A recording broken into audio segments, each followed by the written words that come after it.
Yeah, I mean, to that point, so you're going to need, so anybody listening to this who's underwriting a hotel to multifamily conversion, like take into account what Josh is saying for payroll, like probably double your payroll budget you're thinking. For sure, yeah. On our OpEx, we're close to 50% on any of these hotel to multifamily conversions we're underwriting because, yeah, they are heavy on the expense side.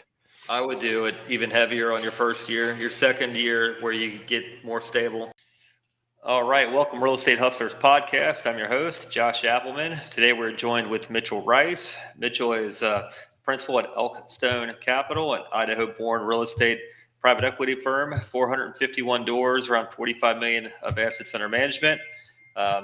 Converts hotels to multifamily, focuses on value add multifamily and self-storage with a target of 1 billion of assets under management by 2032. Mitchell, we appreciate you coming on the show today. If you could let the listeners know a little bit more about yourself. Yeah, thanks for having me, Josh. Yeah, I mean, you pretty much covered it. Idaho native. I moved to Utah in about 2017 and went to school at Brigham Young University, studied real estate finance, ended up working for the for-profit real estate investment arm for the Church of Jesus Christ of Latter-day Saints. So if you've heard of the Mormons, they have a pretty sophisticated fund investing in both public equities, bonds, and commercial real estate. And so I was an analyst at that shop and on the development team. So got to be a part of the development of about $500 million worth of real estate, including warehouse and logistics, build for rent, multifamily. And then, yeah, about 2 years ago, branched out, started Elkstone Capital, and it's been a lot of fun. Nice, very cool. Yeah, and you've accumulated quite a few doors within the past few years, so that's cool. Tell us about your first deal on your own and how that came about, how you found it, funded it, and the business plan.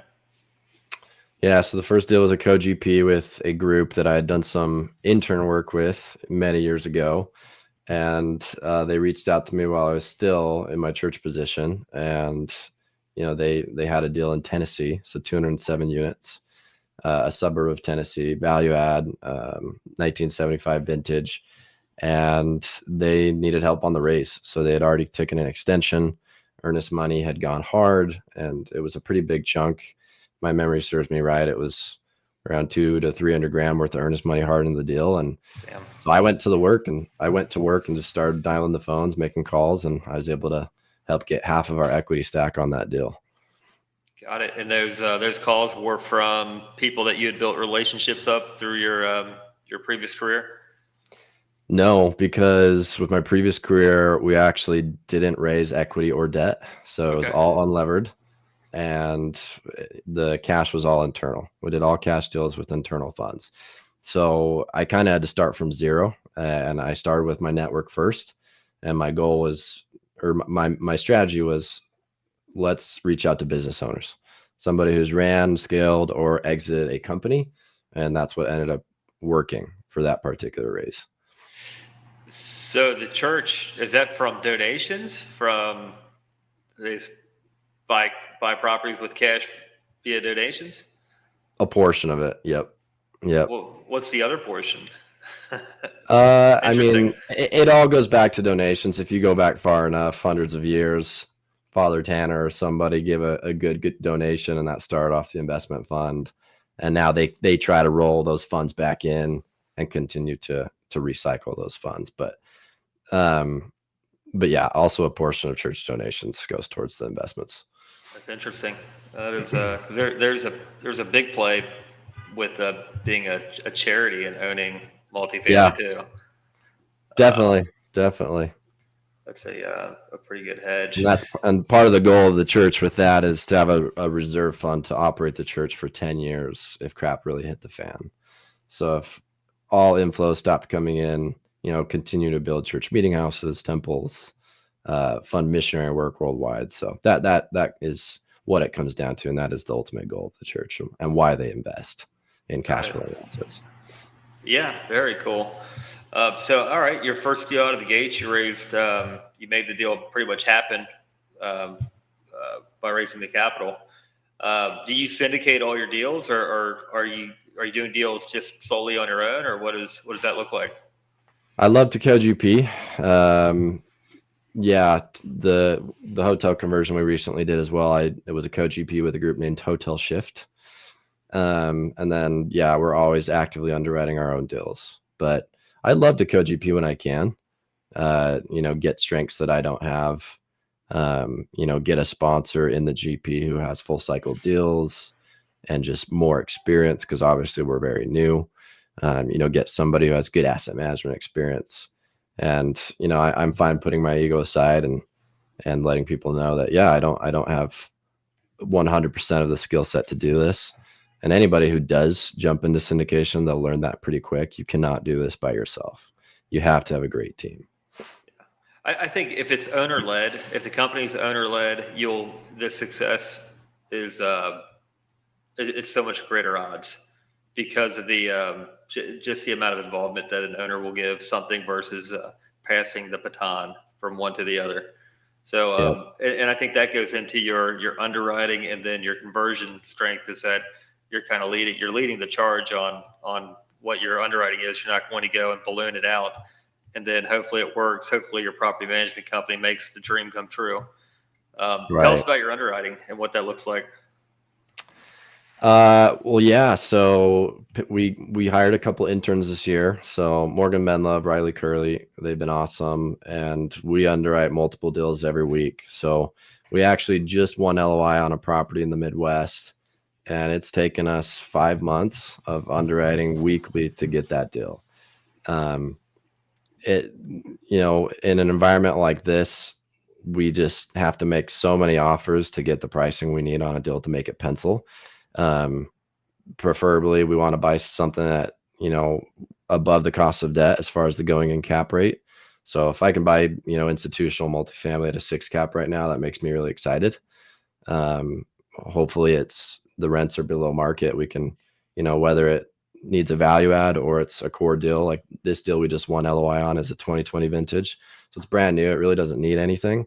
But we recognize that the rents were about 10% below market, 10% loss to lease. So we like looking for things like that. Obviously, there's a lot of qualitative factors we look at when choosing a market. What deals we take, population growth, demand drivers, GDP. Yeah, so there's a lot that goes into underwriting.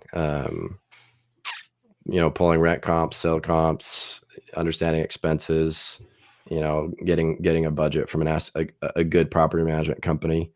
Yeah, we're pretty conservative on underwriting. Yeah, it's especially right now. I don't see rent bumps being huge. I see them plateauing, and then uh, not necessarily coming down, but things got a little high pretty quick. And now I think that you kind of you're getting some downward pressure with affordability. Yeah, Utah especially.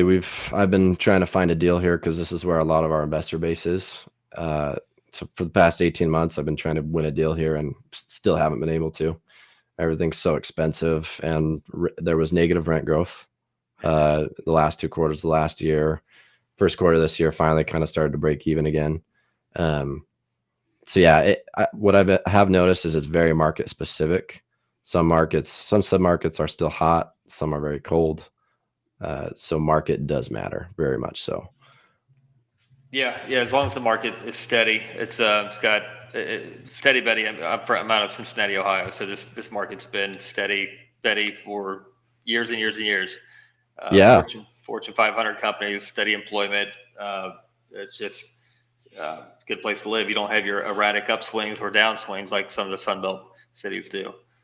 definitely. Yeah, the Midwest is kind of an exciting thesis right now.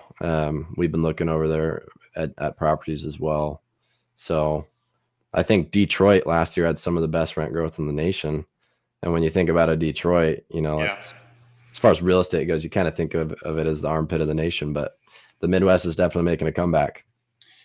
I would say Detroit would have pockets, just like any other Definitely. city. But those pockets are pretty small, but you just got to Definitely.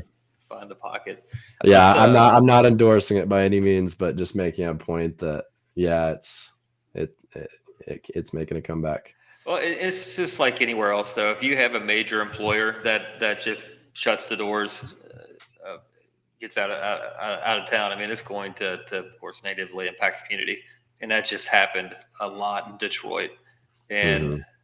I mean, you'll get. I think there was a paper mill that shut down in Youngstown in Cincinnati, and it's like, well, it's a paper mill. Everything's going digital. Those kind of things you're going to see that. That's where the cities need to diversify and make sure that they're bringing in new companies to kind of to bring everything up to date with employment. Kind of leads into AI. Have you been following AI and seeing what the landscape on that might look like? As far as AI in real estate In general, in general, I think it's going to impact everything, including real estate, including jobs, including just anything definitely. and everything. Yeah, yeah. I'm no expert, but I think things are going to become more efficient, and that it definitely will cut jobs in some areas. Um, yeah, it's crazy how fast it's adapting and evolving. So it'll be curious to see where we end up in 5 to 10 years. Yeah, and it's just getting ahead of the curve and seeing what can it impact. How we dropped our portfolio and kind of seeing the impact study of AI, and we've got workforce housing. So what does Oh, that okay. look like on a broad scope on our areas of residence? And it just gets you ahead of the curve. We do a lot of subsidy. Not a, I mean, 37% of our portfolio is subsidy, which is fine. I mean, it's steady income. It's good. So is that low income housing tax credit, or is that Section 8? Section 8. So Okay. it's just adding a coupon on top of. It's not 100% subsidy. So we still want the resident to have skin in the game, so to speak. But at the same time, it's kind of hedging against what does universal basic income look like? If there's no skills left for that specific job type. So um, Yeah. Yeah, we're looking at starting a Section 8 fund right now, actually. So it's a super compelling thesis. I think it needs to be a part of a real estate portfolio. I believe, of course, you need your market rate tenants too to keep pushing your rents, because your market rate will actually push your Section 8 rents up and comps. But Yep. you got to have that piece. What does this look like if AI does become very, very progressive and some of these jobs that were relied on are no longer available? What does that look like? I think there's going to be jobs created. It's just who can adapt to those type of jobs that are being created. It's not everyone Definitely. can plug in a workflow that can build an AI agent that then communicates to another AI agent through an API. And no, there's a huge learning curve. So it's just Yeah. keeping ahead of the trend and see where it comes. Is that what you're trying to do with it? We've got, I mean, anything that we can use to put in front of our people that helps. I'm going to say just silence the nonsense calls or help give back time. We will, for sure. Phone AI, just answering calls, submitting tickets if needed, work order Yep. management, reminders. I think those high level things can be taken care of without human interaction. And if there's a level 2 support, whatever kicks back to us. Um, Yeah, that but makes at the sense. same time, you can take on a lot more and not need to add a lot more people. Kind of like the adage: the more work you have, the more people you need. Then the more people you have, the more work you need. It's a it's a rat race to grow. Whereas this, you can just plug in smart workflows and grow without destroying your bottom line or Yep. get on the rat race. But yeah, those things for sure. But at the same time, it's um, how can you leverage your people's time better and then grow at the same time? So make it make sense. Yeah, that makes Um, sense. you're on the track to get to $1 billion here within the next $1 billion worth of assets under management. What is what do you where do you see your assets being as far as geography, and then how do you feel like you're going to get there? Mountain West, Midwest, and Sun Belt.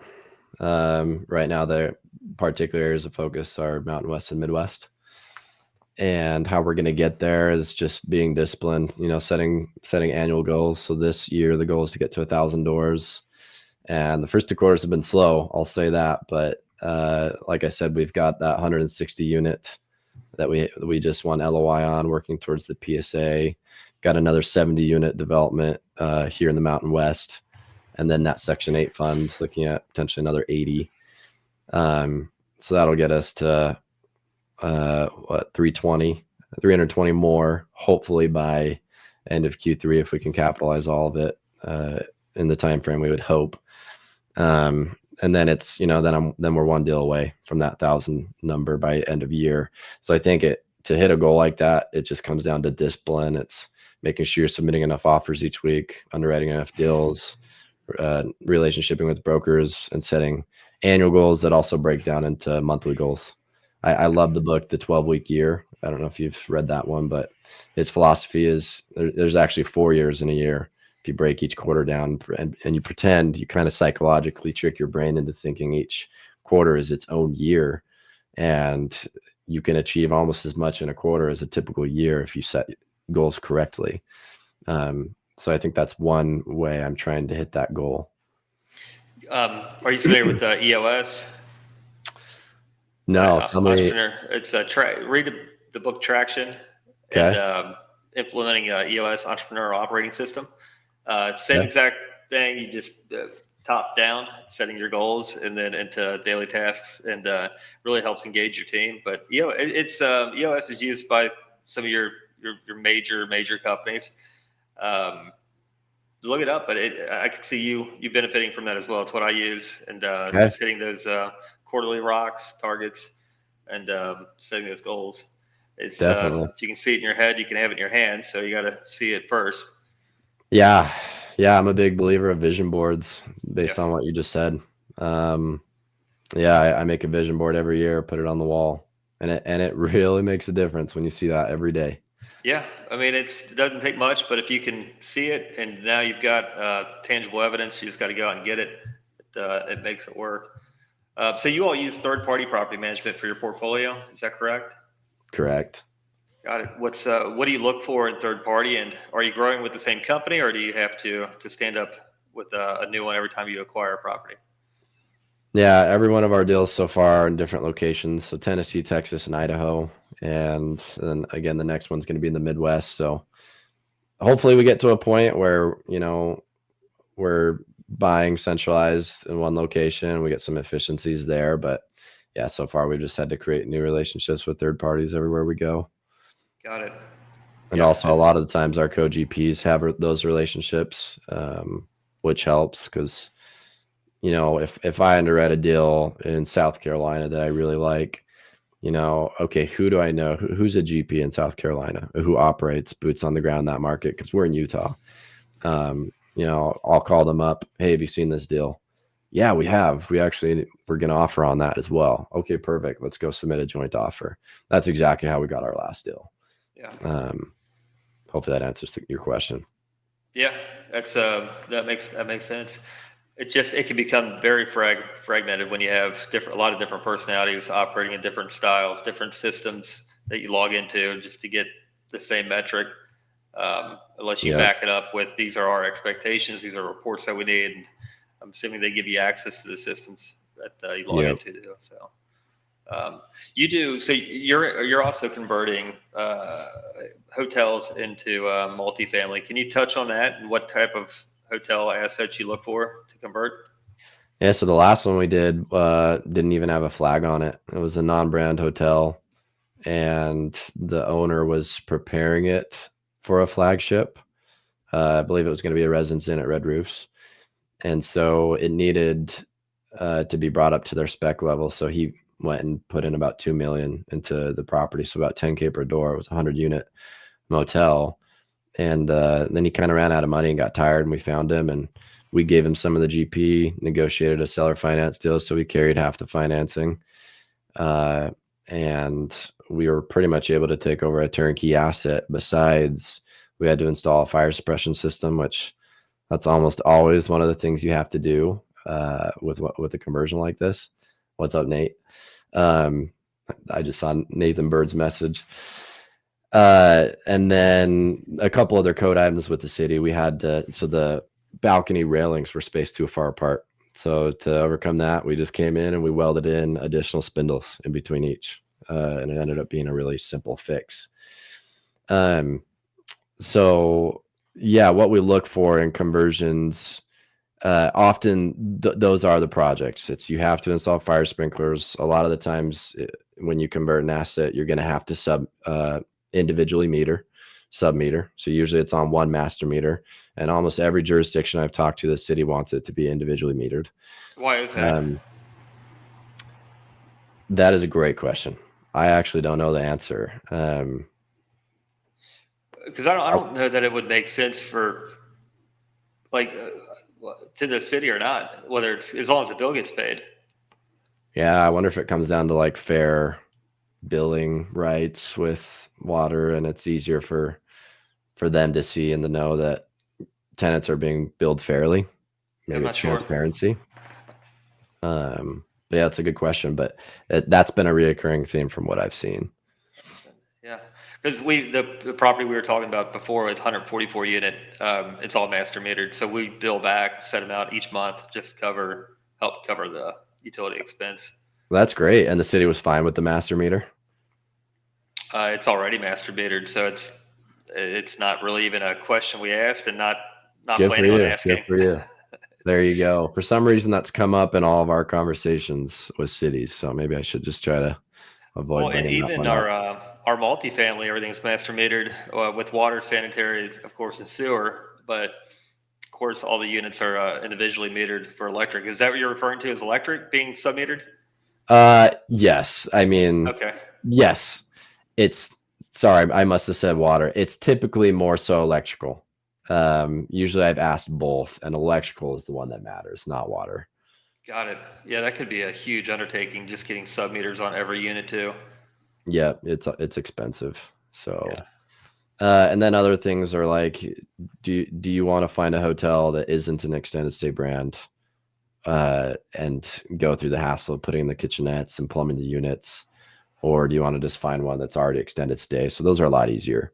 So the last one we did, it already had kitchenettes in every unit. It was in Houston. Houston has no zoning, so there was no red tape to cut through to change the use from hospitality to multifamily. So that one was frankly really easy. But What are your tenants? What kind of tenants are you attracting? Because they're predominantly all studios, right?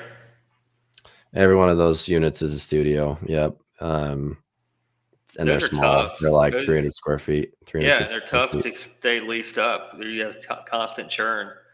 At least Yeah. every studio we have is a churn once a year. I mean, you got a 12-month lease, and they're usually bouncing out after a 12-month lease. Yep, exactly. Higher churn rate. This hotel is in a very blue collar area. So it's in an area called Channelview, right by the port of Houston. So target is oil workers, truckers, energy workers, people who work in the port, single mothers. We even have truck courts on site, so truckers can literally park a semi. We Nice. we have full truck courts, so kind of interesting. But that's the target demographic. Did you And keep one, them furnished?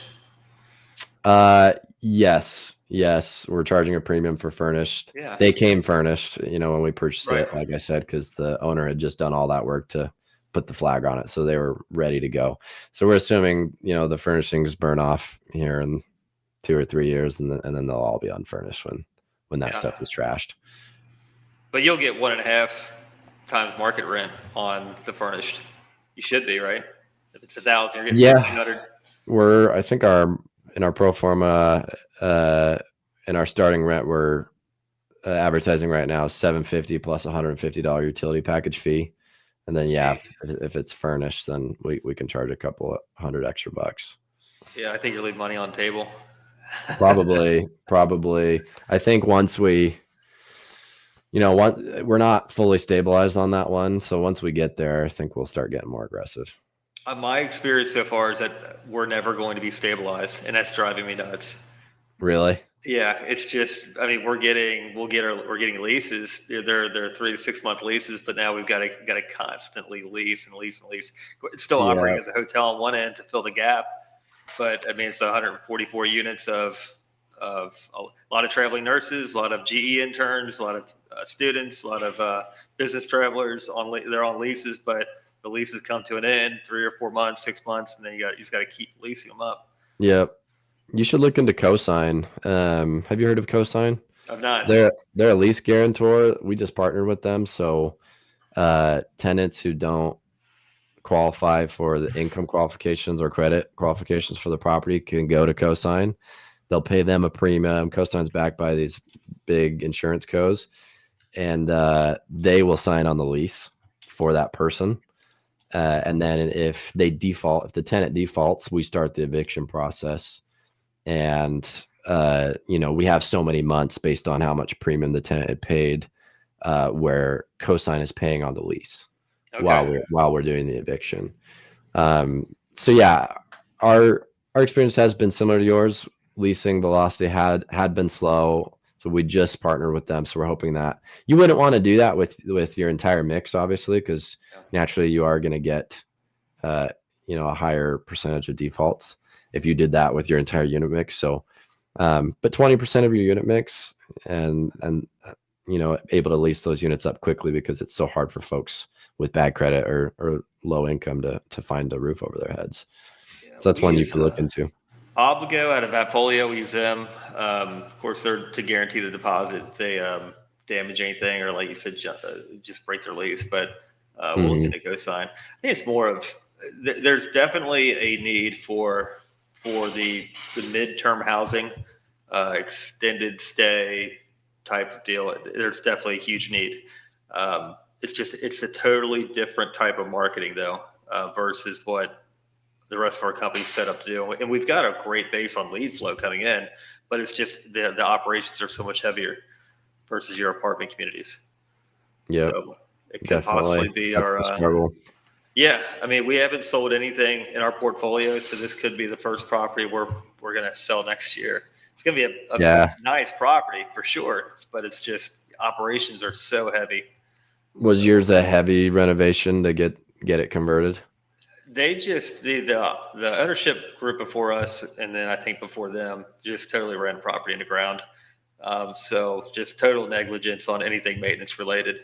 So we're going through each unit, just getting everything back up to what market standards should be, with HVAC units, plumbing, just everything, outside, interior, just Are total they neglect. PTAC units or are they? No, they're actually a forced air. Every unit's individually forced air, HVAC and furnace, water heaters in every unit. Oh, Uh, really? yeah, it's 20 total buildings. 18 of the buildings have 8 units. So I mean, it's a massive community of an extended stay. Just really cool property. So it can Cool. definitely serve as multifamily, but again, its operations is so heavy. Yep. Yep. So Hopefully you get over that hump. I mean, I think we're already there. We are, but it's just like the operations don't slow down. Yeah. You just Intensive. constantly need new attention, a new guest coming in or a new lease coming in. It's just everything's times two. Yeah. I mean, to that point, so you're going to need, so anybody listening to this who's underwriting a hotel to multifamily conversion, like take into account what Josh is saying for payroll, like probably double your payroll budget you're thinking. For sure. Yeah. On our OPEX, we're close to 50% on any of these hotel to multifamily conversions we're underwriting because, yeah, they are heavy on the expense side. I would do it even heavier on your first year. Your second year, where you get more stable. Yep. I mean, that's with anything multifamily, though. Your first year's a write off, burn off, anything that's coming into the bank, put it right back into it. And Yep. second year on your second lease, usually you get your market rate on your second lease, anyways, with your increases. So, Yep. but very cool. Any learning lessons that you've learned along the way that you can pass on to the listeners? In what regards? You wish you knew then what you know now. Yeah, this might be totally unrelated, but I mean, one lesson that has recently occurred to me is don't be afraid. I've had this concept in my mind of save face with brokers. I can't offer too low because it's embarrassing to make an offer below the pack, on a call for offers. And I don't want to burn my relationship with this broker or look stupid, for coming in really low. And I'm rewiring my brain on that one. I think that's true to an extent, but you have to underwrite to what you can raise on. You know your investors, you know what returns that they're demanding. And I've been pleasantly surprised in the past couple weeks making offers that I felt that I was frankly embarrassed to submit to the broker. And they're like, well, actually, you're not far from the pack. You know what I mean? So I would say that's just an interesting learning lesson I've learned as of late. But yeah, there's hundreds of lessons I've learned over the last 2 years. Just the good old NOI will set you free. Underwrite on the And NOI, and you're in NOI will positive set you cash flow free. day one. So yeah. And I guess another lesson is you've got to go for volume. Don't get married to like a deal that a broker sends you off market and take a month underwriting this deal and you haven't even really got a ballpark idea of what seller would accept. So now my first question on every deal is like, where does the deal get done here? Yeah. And then and then I can do a quick back of the napkin and tell pretty quick if it's going to work or not. And Yeah. do not get married to deals, like especially syndicators who are just starting off. Like they tend to hyperfixate on the first couple of deals they underwrite. Like do not do that. Like there are so many deals out there. So if you ever feel like you're in your pro forma and you're having to tweak things and get really aggressive to make the numbers sing, just scrap it and go find another. Like it's not worth it. There are so many deals out there to underwrite. Yeah. If a broker says it's off market, immediately ask for what's the pricing guidance, and that'll tell you to pursue it or not. Yeah, I always ask, what's the guidance? What's the going in cap rate based on the seller's T12 and that guidance? And a lot of them don't even answer those two questions. So probably because they know their property's overvalued. Yeah, totally agree. Cool. If a listener wants to get a hold of you, learn more about yourself, possibly invest along with you, how can they reach out and get a hold of you? My Calendly should be on my LinkedIn profile. Go and just book me for a call. Awesome. Yeah, connect on LinkedIn. I love LinkedIn because I get to see what everybody else is doing. So yeah, just send me a message. All right. Very cool. Mitchell, we'll definitely appreciate your time. Look forward to following you. Thank you. Thanks, Josh.